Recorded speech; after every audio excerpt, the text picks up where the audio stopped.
pourquoi tous les matins quand je me pèse, mon poids varie autant.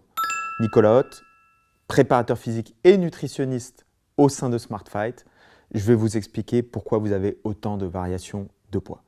Alors la première chose, c'est de normaliser les conditions de la pesée journalière. Simplement normaliser. La balance est toujours au même endroit. Vous pesez toujours au même moment de la journée, sans déplacer la balance, toujours sur la même balance et toujours dans les mêmes conditions, à jeun le matin par exemple. Ça, c'est le plus simple. Ensuite, même quand vous avez normalisé, vous avez une grande variation dans le poids. D'où vient cette variation? Ce qu'il faut comprendre, c'est qu'au sein de votre corps, vous avez des réserves de glycogène, du sucre stocké dans le muscle, glycogène musculaire, du sucre stocké dans le foie, glycogène hépatique. On parle de 5 à 10% du poids du foie qui est constitué de glycogène hépatique. On parle de 1 à 2% du poids du muscle sec composé de glycogène musculaire. Donc on parle environ de 400 à 600 grammes de glycogène dans le corps. Ce glycogène est rattaché à 3 à 4 grammes d'eau par gramme de glycogène. Donc quand vous avez 600 grammes de glycogène dans le corps, vous avez 2,4 kg de poids formé par le glycogène et l'eau qui est attachée. Vous avez 2,4 kg de glycogène plus l'eau qui y est attachée. Du coup, très simplement, je me suis pesé lundi et je faisais 75 kg. Le soir, j'ai été faire mon footing du soir pendant 1h30 et puis j'ai beaucoup transpiré, mais j'ai pas beaucoup bu après le footing. Donc je me suis non seulement déshydraté, j'ai enlevé de l'eau, mais en plus j'ai perdu une partie de mes réserves de glycogène. Le lendemain matin, je fais 1 kg ou 1,5 kg en moins.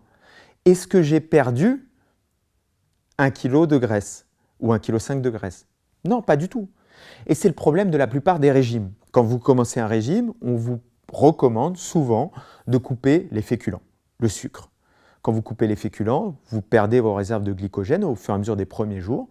Puis, parfois, vous êtes un petit peu déshydraté parce qu'en parallèle de ça, vous vous mettez à l'exercice physique, la course par exemple. Et dans les premiers jours, vous avez perdu 1,5 kg, 2 kg.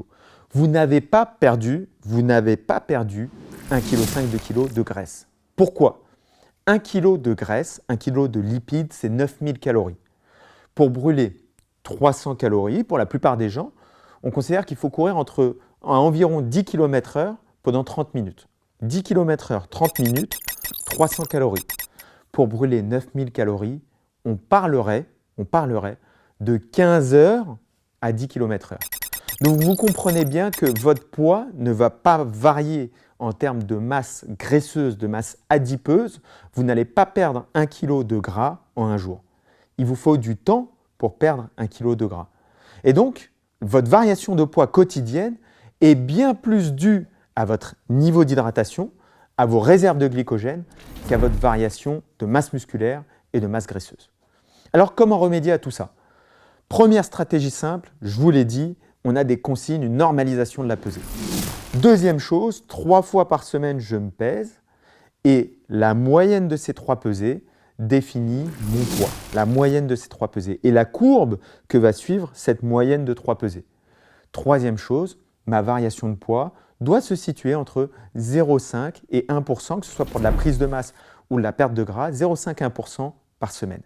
À partir du moment où je respecte ces 3 choses-là, je m'assure de perdre essentiellement de la graisse ou de gagner essentiellement du muscle si je suis sur une prise de masse.